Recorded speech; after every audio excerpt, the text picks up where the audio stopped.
नमस्कार, मैं हूँ राधा राणा और आप देख रहे हैं अपना दिल्ली एनसीआर। इस वक्त मैं मौजूद हूँ जीवन नगर में। गुरुग्राम के सेक्टर 57 से एक ऐसी खबर सामने आई है जिसने पूरे देश को झकझोर कर रख दिया है। जी हाँ, एक बेटी जो कभी देश के लिए टेनिस कोर्ट पर तिरंगा लहराने का सपना देखती थी, आज अपने ही घर में गोली मार दी गई। जी हाँ, ये कोई नई घटना नहीं है और ये गोली किसी और ने नहीं बल्कि उसके ही पिता ने चलाई। ये कहानी सिर्फ एक हत्या की नहीं है, ये कहानी है समाज के उस चेहरे की जो अब भी बेटी की कमाई को बोझ समझता है। बेटी की कमाई जो है वो नहीं खाना चाहता है। जहां एक पिता को बेटी का सोशल मीडिया पर रील बनाना इतना बुरा लगा कि उसने उसे हमेशा के लिए खामोश कर दिया, उसे मार डाला। राधिका यादव एक स्टेट लेवल टेनिस प्लेयर थी।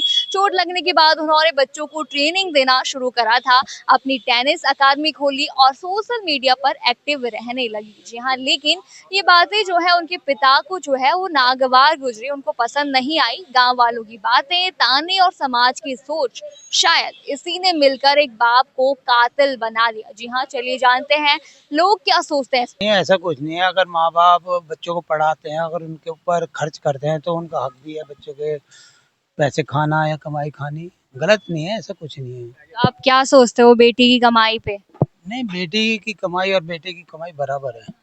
सब लोग बराबर है। आज की महंगाई के दौर में बेटा कमाए चाहे बेटी कमाए, माँ बाप बच्चों को पढ़ाते हैं। किस लिए पढ़ाते हैं? कि अपने पैरों पे खड़ा करने के लिए।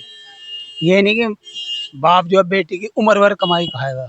उसके जब वो पैरों पे खड़े हो जाएगा, उम्र हो जाएगी, शादी भी करेगा, तो वो उसके ही काम आएगा, लड़की की काम। काम आएगा ना। हम माँ बाप कितने दिन खा लेगा उसके पैसों को? साल, 2 साल, 3 साल, 4 साल।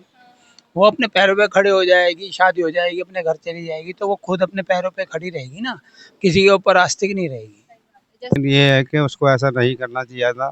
हर किसी की ये होती है मैं पढ़ लिख करके कुछ करूं, नौकरी करूं या कोई जॉब करूं सही थी, तो उसमें कोई गलत नहीं है। जबकि वो टेनिस प्लेयर थी, देश के लिए बहुत कुछ कर सकती थी। तो उसमें यही था ना कि भाई जब टेनिस प्लेयर है वो, तो उसके बाप का ही नाम होता है कि हाँ भाई हमारी लड़की जॉब कर रही है, तो उसको ऐसा नहीं करना चाहिए था। हाँ, क्योंकि अगर वो कर भी रही थी तो उनका ही नाम होता। हम्म, उसको खाली समझाना था ये जॉब नहीं करोगी। अब वो कहती कि हाँ भाई जबरदस्ती है, तो उसका मर्डर करने का कोई मतलब नहीं था। वो मर्डर करना तो बहुत गलत चीज हो गई है ना। एक मारना पीटना वो अलग होता है, लेकिन मर्डर करना सबसे गंदी बात है। गलत किया है, ऐसा नहीं करना चाहिए था। बेटी अगर रील बना रही थी तो उसे मना करना चाहिए था, मना करा, उस नहीं मानी तो। लेकिन उसका आजकल तो शौक हो रहा है रील बनाने का। वो फिर अपने फिर ऐसी ड्रेस में नहीं रील बना रही थी जो उसका वो हो। जब वो तो टेनिस, हाँ टेनिस प्लेयर थी।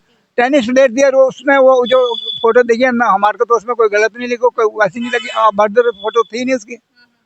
तो जैसे ऐसा कहा भी जा रहा है कि वो कमा रही थी लड़की, तो उसकी कमाई पे भी उन्होंने वो कहा कि नहीं नहीं कमाना था, मैं इसकी कमाई नहीं खाऊंगा और इस चक्कर में मर्डर कर दिया। हाँ, तो कमाई खाए ना खाए, लेकिन ये क्या बच्चा आज की डेट में तो जब पढ़ लिख जाता तो थोड़ी इसको आज़ादी भी तो होती है। ये थोड़ी ना बिल्कुल उसको दबा के रखा जाता है। और जब वो टेनिस प्लेयर है, अपना रोजगार कर रही है, कुछ भी कर रही है, तो इसमें ऑब्जेक्शन तो नहीं, इतना नहीं होने उसका। ऑब्जेक्शन होने का मतलब जान से थोड़ी ना मार देना चाहिए। जान से मारने का कैसे अधिकार दिया किसी ने उसको? कानून। राधिका आज नहीं है लेकिन उसके सवाल हमारे बीच जिंदा है। क्या बेटियां अब भी अपने ही घर में असुरक्षित हैं? क्या समाज की सोच आज भी बेटी के सपनों से बड़ी है? रील्स बनाना गुनाह नहीं था, लेकिन किसी की जिंदगी का आखिरी चैप्टर बन गया। जी हाँ, उसका कमाना उसके पिता को पसंद नहीं आया। समाज को अब आईना दिखाने का वक्त आ गया है, क्योंकि बेटियां सिर्फ ट्रॉफी नहीं लाती हैं, वो उम्मीद भी लाती हैं। आप क्या सोचते हैं इस पर हमें कमेंट बॉक्स में जरूर बताइए और बने रहिए अपना दिल्ली एनसीआर न्यूज चैनल के साथ।